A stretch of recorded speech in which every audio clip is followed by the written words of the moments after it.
de autorreplicarse siempre y cuando, ojo, estén conviviendo con una célula hospedera. O sea, vale decir que forzosamente necesitan la maquinaria enzimática que será provista por una célula hospedera para que estos organismos finalmente puedan replicarse, puedan reproducirse y puedan diseminarse e incluso sobrevivir. Es en ese sentido que estos organismos, como tal, no buscan, bajo ningún concepto, eliminar a su célula hospedera, o en este caso, a su organismo hospedero. Sin embargo, consecuencia de la infección producida por estos agentes, es que eventualmente algunos organismos terminan pereciendo. Pero básicamente, los virus no buscan la muerte de su hospedero, lo que buscan es pues perpetuarse dentro de él. Y básicamente las consecuencias de esta infección son las que concluyen, ya sea en episodios de recuperación y convalecencia de las personas que han sufrido la infección por virus, o pues, de lo contrario, las personas terminan pereciendo. Básicamente, estas entidades biológicas están compuestas por una cápside, es una cubierta de proteínas que envuelve al material genético propio de estas entidades. Entonces, este material genético, a diferencia de los organismos vivos, solamente puede ser de un tipo, o sea, vale decir, o puede ser de tipo DNA o puede ser de tipo RNA. No puede existir ambos tipos de materiales genéticos dentro de lo que son las partículas virales. En cuanto al tamaño que presentan los virus, pues este puede variar, oscilar desde los 30 hasta los 300 nanómetros, teniendo en cuenta que los virus más pequeños justamente vienen a ser poxvirus, entre otros. Y dentro de lo que son los virus más grandes, nosotros nos encontramos con el virus del ébola. Esta estructura, a su vez, en algunos casos, puede estar rodeada por una envoltura y una capa lipídica. Esta capa lipídica básicamente funciona como una envoltura externa a lo que es la nucleocápside, que no es otra cosa que la unión de las proteínas con el material genético. Entonces, externamente, algunos virus pueden presentar una cubierta, una envoltura externa que viene a ser una capa lipídica, y pues esto hace que estas partículas virales sean más sensibles para lo que son los procesos infecciosos.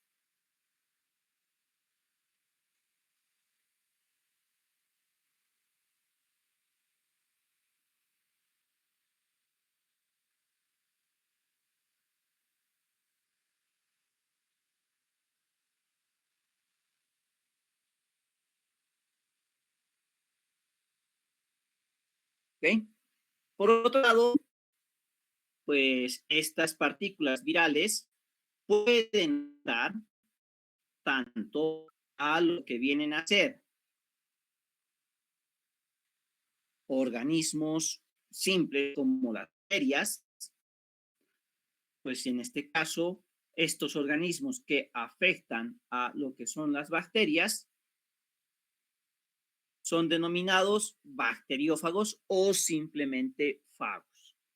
Y por otro lado, pues nosotros tenemos que pueden también infectar a lo que son células eucariotas.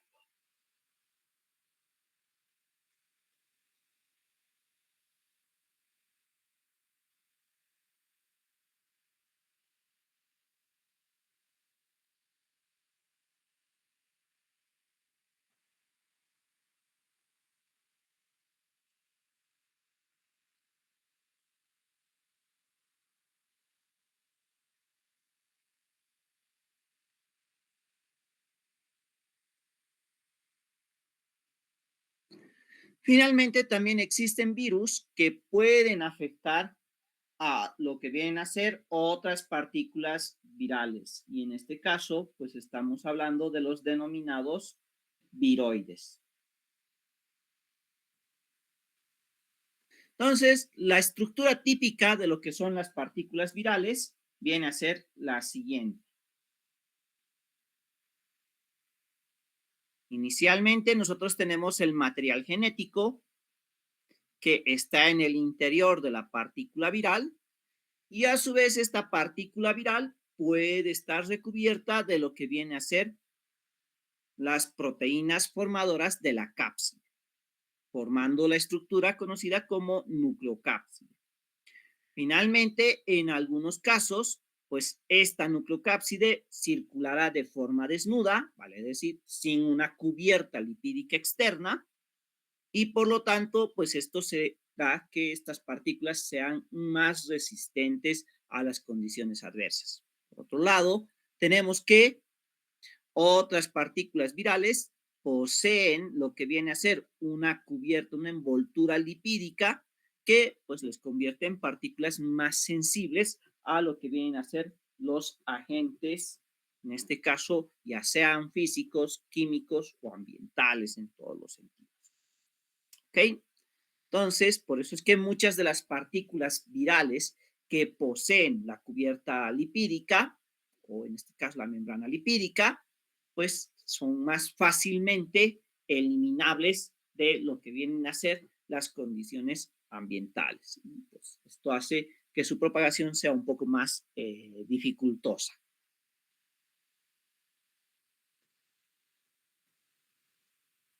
Por otro lado, nosotros tenemos que la organización de estas partículas virales responde a tres tipos de modelizaciones. El primer tipo de modelización es el denominado modelo icosaédrico, donde nosotros tenemos el material genético que está en la parte interna de la nucleocápside y a su vez en la parte externa nosotros tenemos lo que vienen a ser los conjuntos de proteínas que van polimerizando formando lo que viene a ser una suerte de múltiples caras para la partícula viral. Entonces, ¿qué es lo que va pasando? Pues como tiene múltiples caras, por esa razón es que esta configuración se denomina icosaed. Dentro de los virus que tienen este tipo de configuración, pues nosotros encontramos a lo que es los miembros de la familia Herpesviridae, Adenoviridae, etcétera, etcétera. Entonces, estos virus básicamente lo que tienen es el material genético adentro y un montón de caras o, bueno, un montón de proteínas que están formando múltiples caras en la estructura de cubierta o en la envoltura de la cápsula. Por otro lado, nosotros tenemos que existen otro tipo de configuraciones, como el caso de la configuración helicoidal, donde nosotros tenemos que el material genético que está desnudo es rápidamente cubierto por las proteínas que conforman la partícula viral. Entonces, es así que el material genético tiene una configuración de tipo hélice y sobre esta configuración de tipo hélice se van aglomerando lo que vienen a ser las proteínas y estas proteínas finalmente funcionan como un recubrimiento para lo que viene a ser la partícula viral. Ejemplo de este grupo de proteínas, nosotros tenemos a lo que viene a ser el virus del mosaico del tabaco. Finalmente, tenemos una estructura un tanto más compleja en la que nosotros tenemos una nucleocápside que a su vez está enganchada a lo que viene a ser un cuello y lo que vienen a ser pues, finalmente las espículas propias de la partícula viral.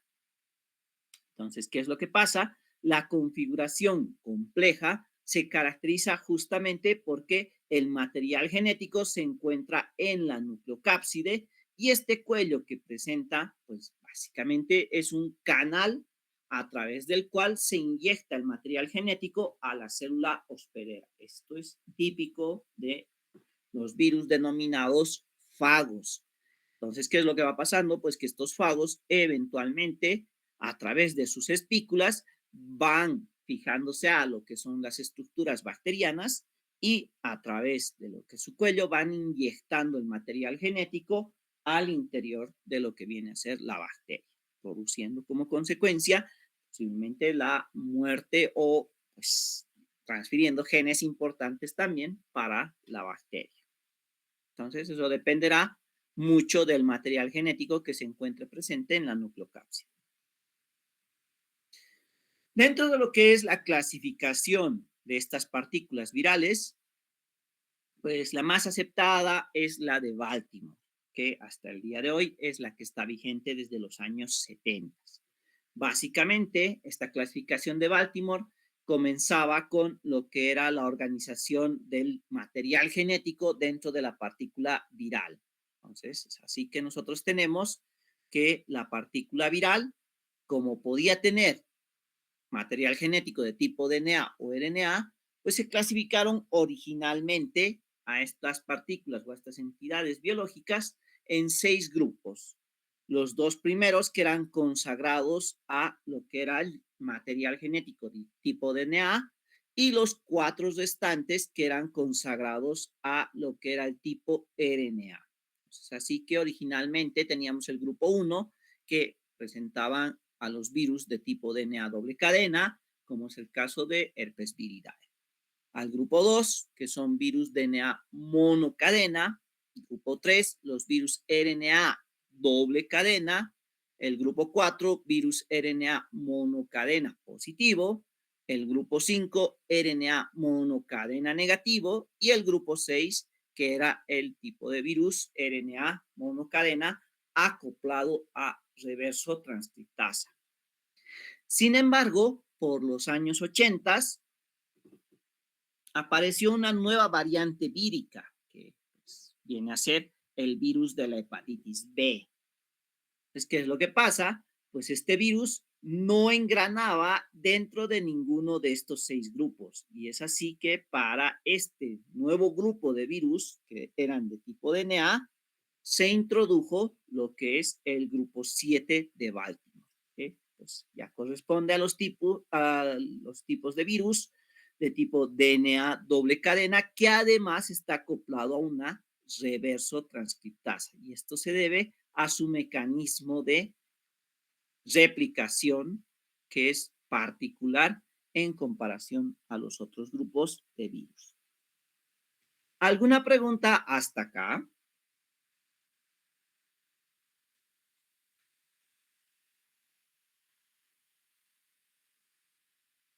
Muy bien. Entonces, ¿qué es lo próximo que pasa? Bueno, lo próximo que pasa es que a nosotros nos toca entender mucho mejor lo que viene a ser los procesos de replicación de las partículas virales. Entonces, ¿qué es lo que ocurre cuando nosotros tenemos lo que viene a ser una partícula viral? Para su proceso de replicación, todas estas partículas virales transforman su material genético a una copia de RNA mensajero. Entonces, es así que lo que nosotros vamos a tener acá, pues va a ser que ya sean secuencias de tipo DNA, pues a partir de esta se producirá el RNA mensajero, o ya sea cadenas de RNA que eventualmente también generarán RNA mensajero o algunas se convertirán en el molde propio para la síntesis de proteínas. Entonces, mucho dependerá del tipo de virus. Cuando estemos viendo el tema de virología en teoría, vamos a profundizar estos mecanismos de replicación. Entonces, dentro de lo que son los virus de tipo DNA, pues nosotros tenemos lo que es la familia herpes viridae, adenoviridae, parvovirus, papiloma, poxvirus, entre otros. Y dentro de lo que son los miembros de la familia de los virus de tipo RNA, nosotros encontramos estructuras relativamente complejas, como es el caso del virus de la rabia o lo que viene a ser estructuras un poco más clásicas, como es el caso del rotavirus. Pero también acá nosotros encontramos a lo que es los virus asociados a procesos respiratorios, como es el caso de influenza sincitial respiratoria.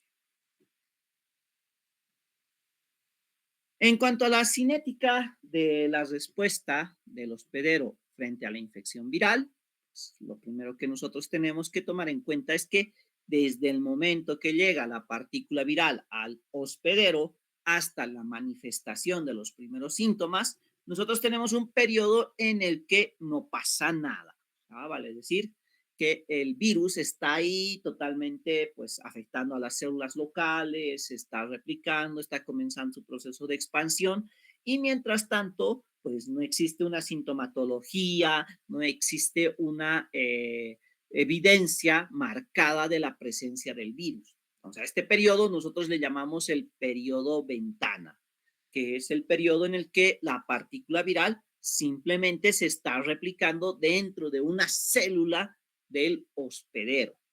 Entonces, hasta que la cantidad de partículas virales ya sea importante para destruir esta célula hospedera. Y claro, conforme se va diseminando el virus, pues se dar una respuesta frente a lo que es la presencia de la partícula viral. Y dentro de las respuestas tempranas, las células como tal comienzan a producir un grupo de moléculas proinflamatorias, como es el caso de la interleucina 12, que funciona como una señalización para qué, para reclutar lo que vienen a ser células citotóxicas. Luego tenemos el factor de necrosis tumoral alfa, que no es otra cosa que una molécula que se comienza a liberar rápidamente por la destrucción de las células. Y tenemos lo que viene a ser los interferones, tanto alfa como beta, que son moléculas de señalización que están indicando que la célula afectada está siendo atacada por un virus. Pero, ¿y cuál es el mecanismo de estos interferones? Que como estos interferones son liberados a el exterior de lo que es la célula viva como tal, pues las células adyacentes, las células vecinas a esta célula afectada, comienzan a recibir esa señal de alerta y por lo tanto, pues estas células ya se preparan para contrarrestar la infección viral. Entonces, es un mecanismo de defensa que es bastante eficiente para controlar la diseminación de los virus. Obviamente, dentro de lo que es lo esperado, pues el organismo puede responder, puede eliminar o puede controlar la infección viral mediante el uso de este tipo de moléculas. Por otro lado, como hemos dicho, hay moléculas de reclutamiento y las células que son reclutadas básicamente son las células natural killer, que tienen un efecto citotóxico y como consecuencia lo que va a ir ocurriendo es que van a comenzar a destruir aquellas células que expresen una pequeña señal que diga que están atacadas por el virus. Mientras tanto, ¿qué es lo que ocurre con la partícula viral? Bueno, pues tenemos que la partícula viral en un inicio estaba en bajas cargas, pero conforme va pasando el tiempo, fíjense que comienza a acentuarse su presencia y es en el momento en el que el hospedero comienza a montar ya su propia respuesta. Cuando la carga viral está en su máximo esplendor, es cuando nuestra respuesta celular comienza también a reaccionar para controlar la diseminación de la partícula viral. Mientras tanto, ¿qué son otros fenómenos que van ocurriendo? Pues otros fenómenos que van ocurriendo es que comienzan a participar algunas células fagocíticas que se deshacen de los restos celulares que están presentes en lo que viene a ser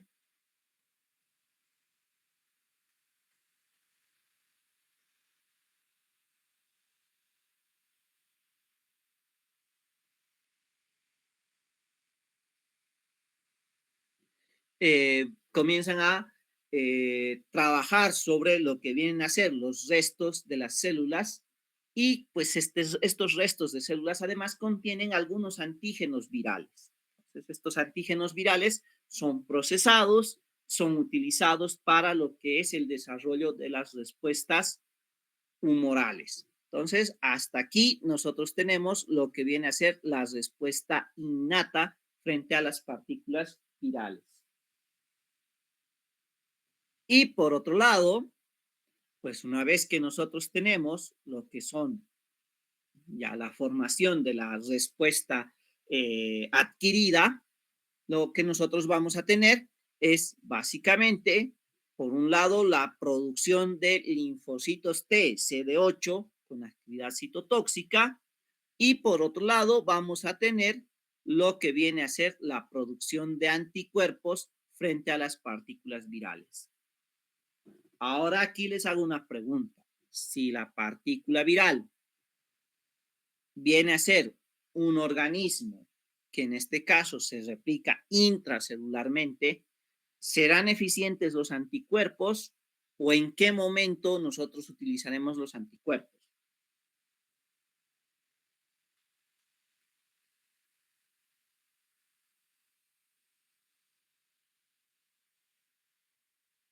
A ver, ¿quién me da una respuesta a esa pregunta?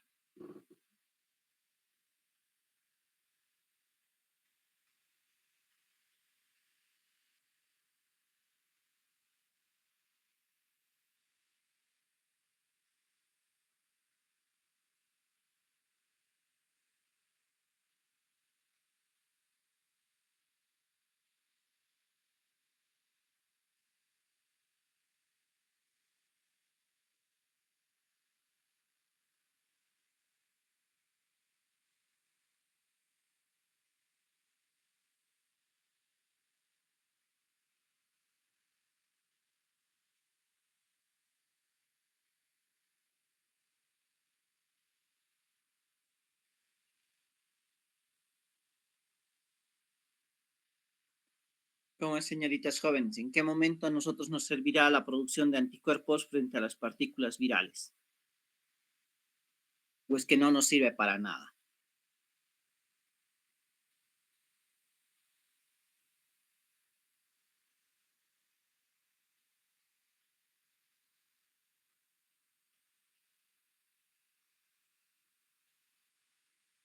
Bueno, ¿qué es lo que pasa? Como parte del ciclo de replicación de la partícula viral, llega un momento que la partícula viral destruye la célula hospedera y es en ese momento cuando los anticuerpos pueden reconocer las estructuras virales y pueden favorecer el proceso de eliminación de las partículas virales. Caso contrario, si la partícula viral está dentro de la célula, pues las células llamadas a controlar esa diseminación son los linfocitos T. Entonces, de esa forma, básicamente nosotros llegamos a controlar la infección viral. Entonces, llegado a este punto, fíjense que nosotros, dentro de lo que es la evaluación de la presencia de las partículas virales, podemos, por un lado, detectar la presencia del virus, o por otro lado, podemos evaluar la presencia del virus mediante la cuantificación de moléculas relacionadas con el virus. Entonces, ¿qué es lo que va pasando? Pues en el tiempo nosotros vamos a tener que las infecciones virales pueden ser de tres tipos. Uno donde es una infección aguda que pues termina con la erradicación del virus y la recuperación del paciente. Entonces, en el tiempo, ¿qué es lo que pasa? Tenemos la carga viral que asciende, llega a un punto máximo y la respuesta inmune la controla, la elimina y en el tiempo ya no tenemos una recidiva por parte de ese virus. Por otro lado, podemos tener infecciones agudas con lo que viene a ser la presencia de, o en este caso, con la no total eliminación de las partículas virales, lo que ocasionará pues una reactivación periódica en el tiempo.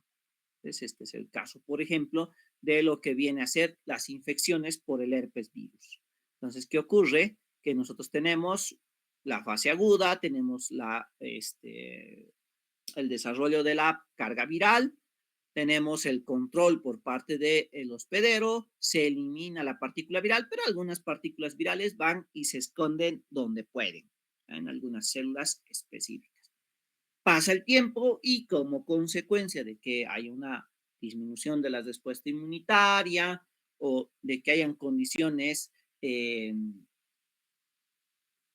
un tanto ambientales que favorezcan a la reactivación del virus, pues el virus nuevamente vuelve a aflorar. y como consecuencia nosotros tenemos una reactivación de la infección viral.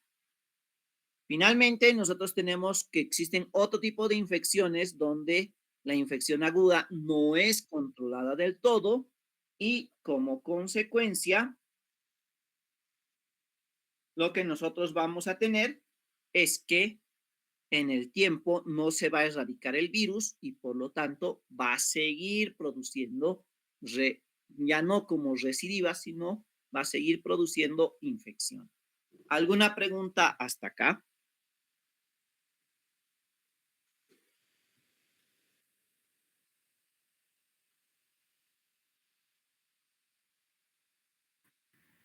Buen día, doctor. Por favor, ¿podría volver a repetir y volver a explicar lo que es la respuesta de la cinética inmune, por favor, doc?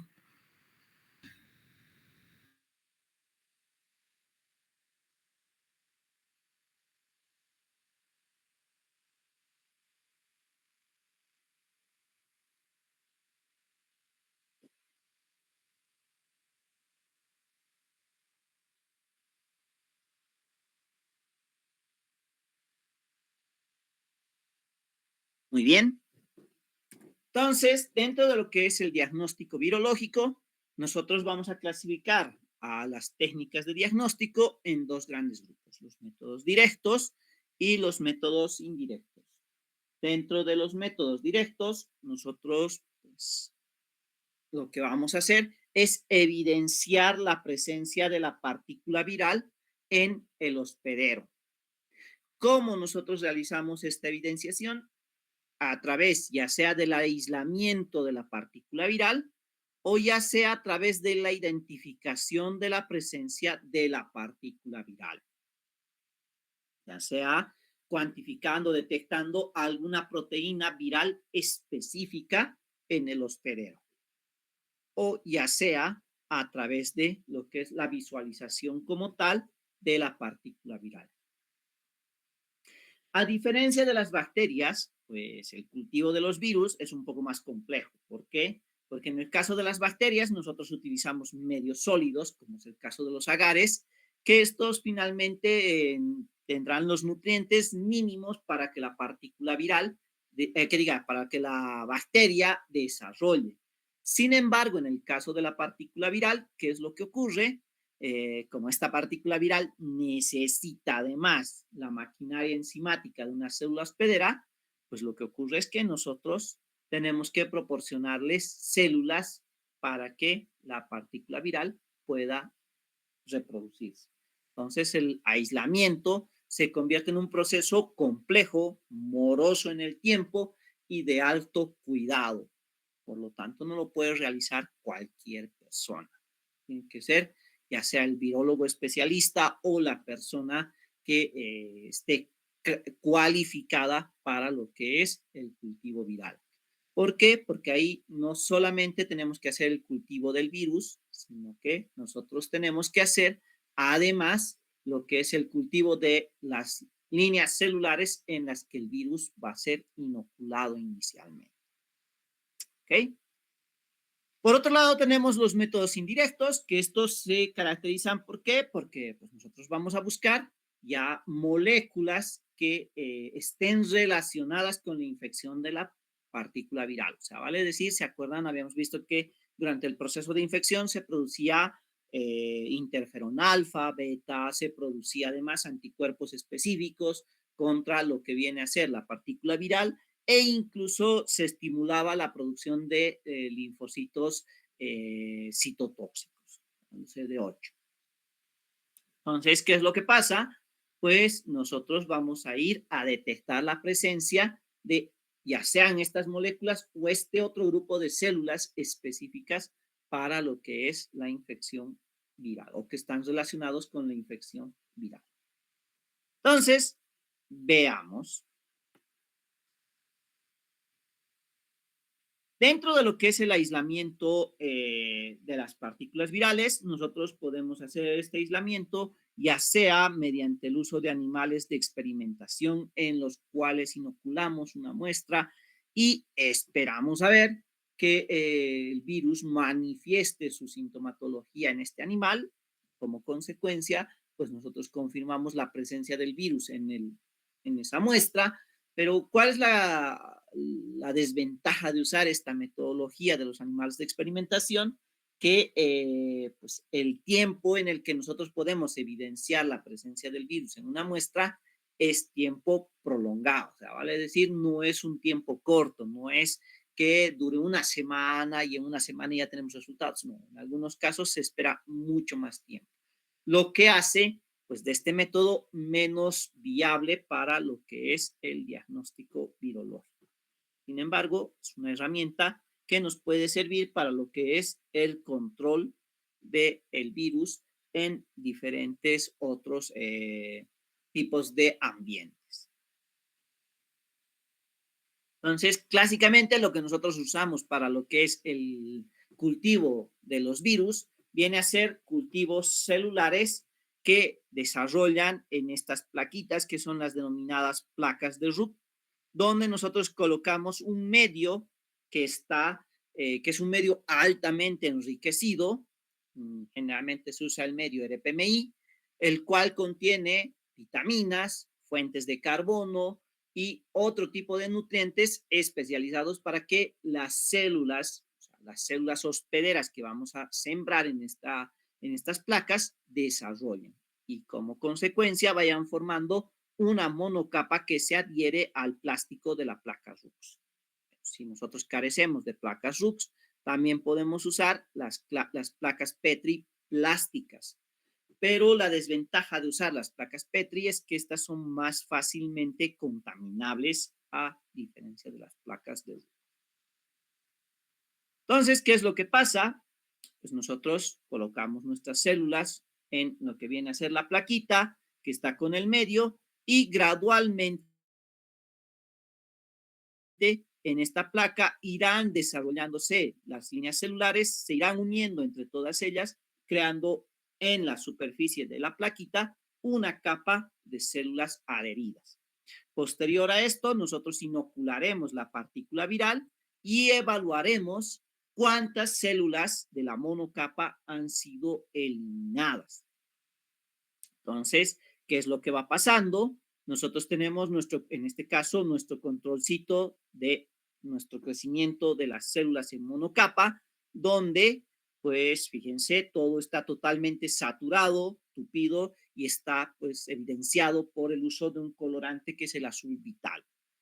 Entonces, ahí nosotros vemos que todas nuestras celulitas están intactas.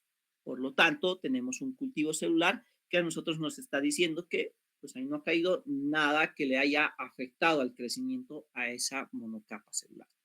Sin embargo, ¿qué es lo que va pasando? Bueno, por otro lado, también tenemos acá diferentes cultivos de lo que viene a ser partículas virales en lo que vienen a ser otras monocapas. Entonces, ¿qué es lo que va pasando?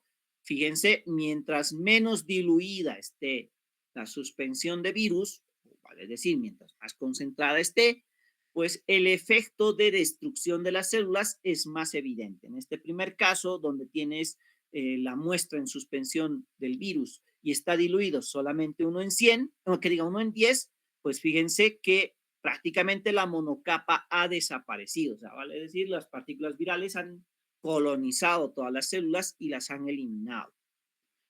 Conforme se va haciendo las diluciones, fíjense que nosotros podemos evidenciar la sobrevivencia de algunas de las células de la monocapa. Mientras más diluido está, pues mayor presencia de las células de la monocapa intactas. Pero algo llamativo aquí es que fíjense que por cada punto donde haya caído una partícula viral, se hace una pequeña o la presencia de una pequeña marca transparente o bueno, incolora, que a estas se les denomina las calvas. Entonces, estas calvas nos permiten cuantificar el número de partículas virales que han afectado a lo que viene a ser nuestro cultivo celular. Y pues en el caso de las bacterias, se acuerdan que cuando nosotros sembrábamos en las plaquitas, pues reportábamos comunidades formadoras de colonia por unidad de volumen. Entonces, en este caso, nosotros ya no damos el resultado en unidades formadoras de colonia, sino que lo damos en unidades formadoras de placa. Y pues, ¿qué es lo que va pasando? Entendemos por placa cada uno de estos puntos o cada una de estas calvas que nosotros vamos detectando en lo que viene a ser nuestro ensayo. ¿Alguna pregunta hasta acá?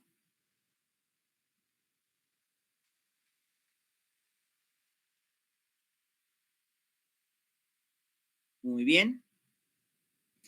Por otro lado, dentro de lo que viene a ser el desarrollo de las partículas virales en las líneas celulares, pues se puede también evidenciar la alteración de la morfología celular. A esta alteración de la morfología celular le denominamos efecto citopático. Entonces, básicamente el efecto citopático viene a ser la modificación que se le realiza a la célula como consecuencia de la infección viral.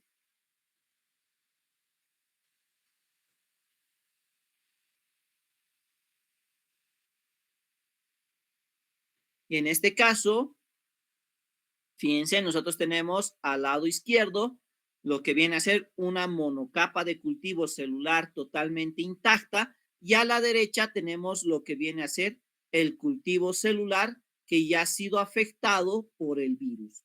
Y en este caso, fíjense lo que ha pasado, pues acá teníamos nuestras celulitas totalmente intactas, pero aquí tenemos que algunas células han comenzado a sufrir procesos de lisis y como consecuencia algunas, por ejemplo aquí, han comenzado a fusionarse o a crear bloques íntegros de múltiples células. Entonces, ese es el efecto citopático que nosotros observamos. Igual lo propio acá en fibroblastos, nosotros tenemos un cultivo con el virus de chikungunya. Fíjense, los fibroblastos están todos ordenaditos, empacaditos, etcétera, etcétera, pero después de la infección del virus de chikungunya, ¿qué es lo que pasa? Pues que las células ya están totalmente separadas y en algunos casos ya bueno, lo que es sus contenidos celulares han sido liberados hacia el líquido extracelular. Entonces, básicamente lo que nosotros ahí observamos es ese fenómeno de modificación que se produce consecuencia de la infección viral. Por otro lado, nosotros podemos hacer uso de la microscopía también, pero ya no la microscopía convencional, no la óptica, sino la electrónica, para visualizar lo que viene a ser la presencia de las partículas virales. ¿Y esto por qué?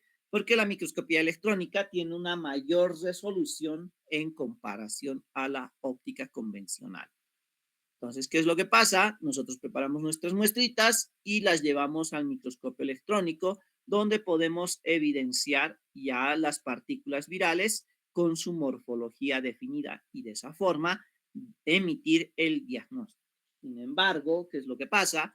Pues que la microscopía electrónica sigue siendo un proceso de alto costo y tanto en su mantención como en su adquisición y por lo tanto no es accesible a todos los laboratorios. Luego tenemos métodos un tanto más accesibles, por así decirlos, más convencionales para el diagnóstico, como es el caso de las técnicas de detección, ya sea de antígenos o de anticuerpos en placa. Y en este caso, una de las primeras técnicas que tenemos es la técnica de ELISA, cuyo principio pues viene a ser simplemente que cada uno de los pocitos de una microplaca poseen antígenos o anticuerpos previamente fijados y al momento de depositar ya sea la muestra o diluciones de la muestra, lo que nosotros vamos a tener va a ser la interacción de nuestra molécula a detectar con la molécula que está en el soporte. De tal forma que posterior a eso nosotros añadiremos un segundo anticuerpo, el mismo que ya vendrá marcado o unido a una enzima que producirá una reacción de cambio de color, una reacción colorimétrica. Y pues lo que finalmente nosotros tendremos es que la intensidad de color de nuestra placa estará en relación directa a la carga o a la cantidad de anticuerpos presentes en la muestra.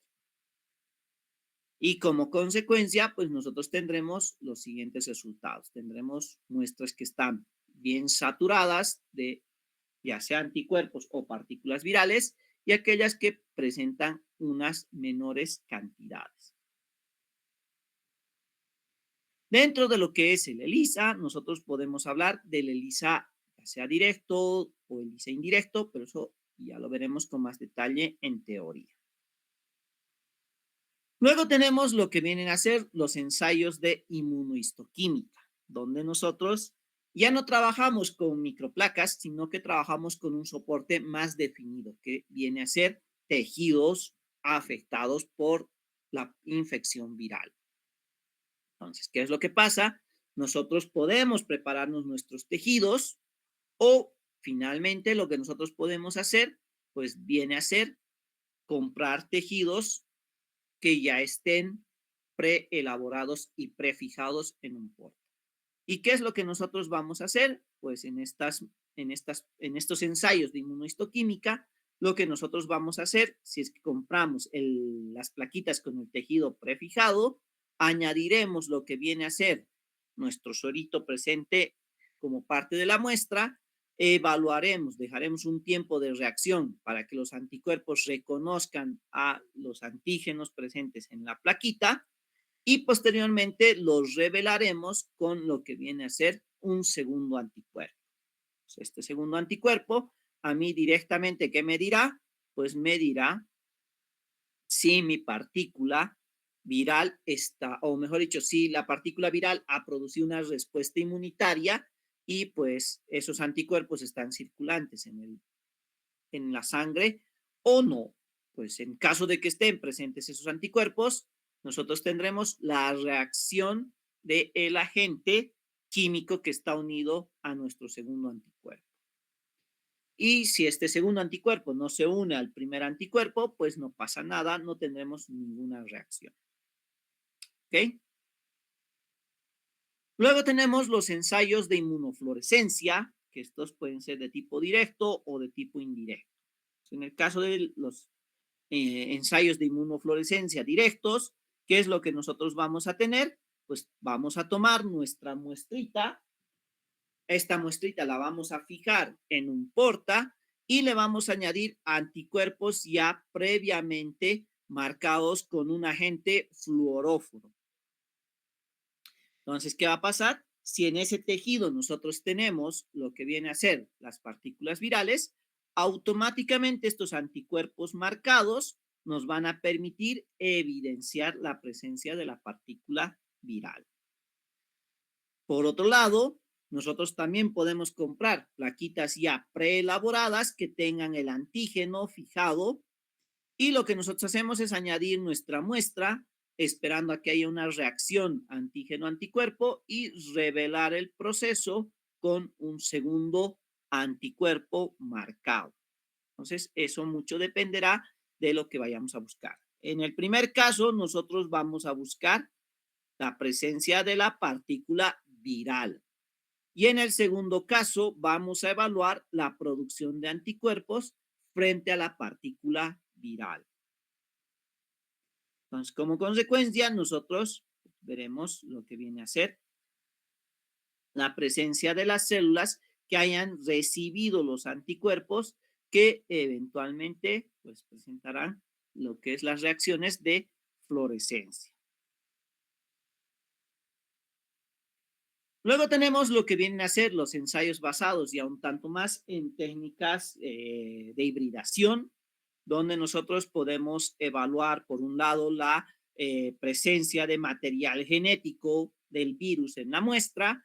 Entonces, de esa forma, nosotros ¿qué hacemos? O para ese tipo de método que hacemos, nosotros hacemos nuestra electroforesis, ya sea de proteínas o de ácidos nucleicos, hacemos el blotting, la transferencia a lo que es un papel de nitrocelulosa, hacemos la hibridación con anticuerpos marcados y finalmente nosotros evidenciamos si están presentes o no esas bandas que son provenientes del material genético o de las proteínas de la partícula viral.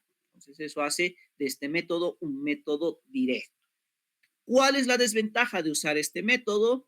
Que estas moléculas vienen generalmente marcadas con un radioisótopo, lo que significa que si no se usa en su tiempo de vida, pues estos radioisótopos se van a ir degradando y vamos a poder tener falsos negativos con lo que viene a ser estas moléculas. Y lo segundo es el grado de exposición a lo que viene a ser agentes radioactivos que pueden conducir a lo que es el desarrollo de algún tipo de enfermedad asociado a este tipo de agentes, ya sea desde lo más bajo, producción de esterilidad en los analistas, hasta lo que viene a ser el desarrollo de algún tipo de cáncer.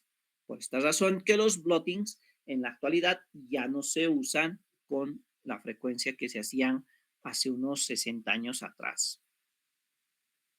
En su lugar, lo que nosotros hemos optado por hacer, pues es usar la técnica de reacción en cadena de la polimerasa, la PCR, que básicamente está destinada a ¿qué? A detectar ciertas regiones del material genético de la célula, bueno, en este caso del virus, y pues, ¿qué es lo que va pasando? Nos va magnificando a través del tiempo y de las reacciones lo que viene a ser la presencia de una o múltiples copias de ese fragmento de material genético, hasta llegar a millones, billones, trillones de copias, dependiendo del tiempo que nosotros llevemos adelante la reacción. Y una variante de la PCR que está con, bueno, que ha cobrado mayor fuerza desde la época de la pandemia, viene a ser la PCR multiplex en tiempo real. ¿Qué es lo que va pasando? Nosotros para la PCR en tiempo real hacemos uso de sondas que vienen previamente marcadas con un agente fluoróforo que, pues en este caso, va a ser el revelador de la presencia de ese material genético en la muestra. Entonces, estas ondas se unen específicamente a regiones de la partícula viral y en cada ciclo de PCR, ¿qué es lo que va ocurriendo? Conforme se van uniendo más estas secuencias a lo que viene a ser, o bueno, mientras más blancos, más sitios blancos haya en lo que es el tubo, pues mayor cantidad de fluoróforos serán liberados y una mayor detección de estos fluoróforos será realizada. Entonces, ¿qué es lo que va a ir pasando? Pues mientras más concentrada esté la muestra con la partícula viral, nosotros vamos a tener que el ascenso de los niveles de detección de estos fluoróforos van a ser más tempranos. Entonces, eso nos dirá directamente qué tan concentrada está la muestra en la partícula viral. Finalmente, en la actualidad, ya no solamente nosotros hacemos lo que es la detección por PCR, de lo que vienen a ser las partículas virales, sino que también ya hacemos la parte de epidemiología molecular, donde nosotros ya vamos viendo no solamente qué virus está, sino qué variante del virus está presente en nuestra población. ¿Y eso qué hace? Pues hace que finalmente hagamos uso de herramientas tales como la secuenciación para lo que es la genotipificación de estas variantes de las partículas virales. Como consecuencia, ¿qué es lo que nosotros vamos a poder decir? Pues vamos a poder decir que tal variante está presente en la población, tal variante no, y esto nos ayudará al momento ya sea de toma de decisiones, como la adquisición de algunos tipos de vacunas o incluso lo que viene a ser políticas para la prevención de la diseminación de estas partículas virales. Entonces, hay algunas que son más agresivas, otras que son menos agresivas. Entonces, la secuenciación es una herramienta que nos permite fácilmente detectar estas variaciones. Y claro, pues dentro de lo que son las metodologías de secuenciación, antes usábamos la tecnología Sanger, pero ahora ya hay tecnologías mucho más sofisticadas, algunas mucho más accesibles para los diferentes laboratorios. Algunas están más validadas, otras menos validadas, pero ya es una ayuda porque en tiempo real no solamente las técnicas de secuenciación nos permiten enterarnos que está presente la partícula viral, sino también qué variante de la partícula viral está presente en la muestra. Entonces, esto finalmente puede ayudar a tomar decisiones mucho más rápidas que estar esperando a otro tipo de ensayos clínicos.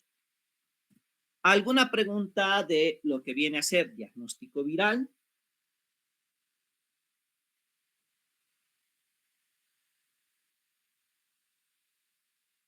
Muy bien, entonces nos estaríamos viendo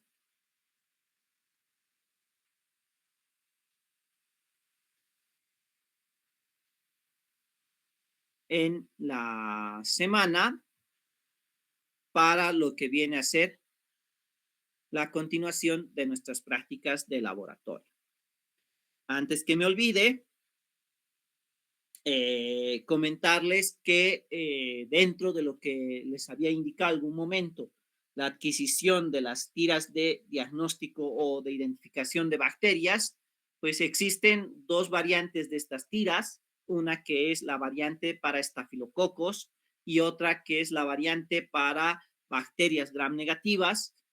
Por favor, les sugeriría que se vayan poniendo en contacto con el doctor Marco Antonio Ayala, de tal forma que vayan realizando la adquisición de estas tiras y las podamos ya utilizar desde lo que viene a ser la siguiente práctica. O sea, vale decir, hacemos toma de muestra, las siguientes vías respiratorias, a partir de vías respiratorias ya podamos hacer uso de estas tiras para la identificación de los microorganismos. Entonces, les mando el dato, el colega que distribuye estas tiras es el doctor Marco Ayala. Por favor, comuníquense a lo más pronto posible, porque el doctor Ayala básicamente vive en Cochabamba, así que pues les va a tener que hacer ya sea el envío o caso contrario, el siguiente fin de semana yo estoy viajando a Cochabamba, puedo recoger de aquellas personas que ya hayan coordinado con el doctor Ayala la adquisición de estas tiras. Entonces, el número de celular del doctor Ayala es, también les estoy dejando en lo que viene a ser el chat de, de esta sesión. No sé si tuvieran alguna duda, alguna consulta.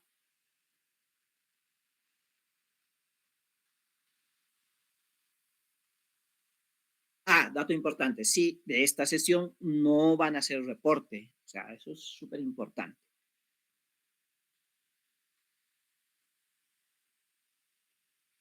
Entonces, para lo que es esta práctica, simplemente va a contabilizarse lo que es el examen de práctica de laboratorio, nada más. ¿Alguna otra duda, consulta?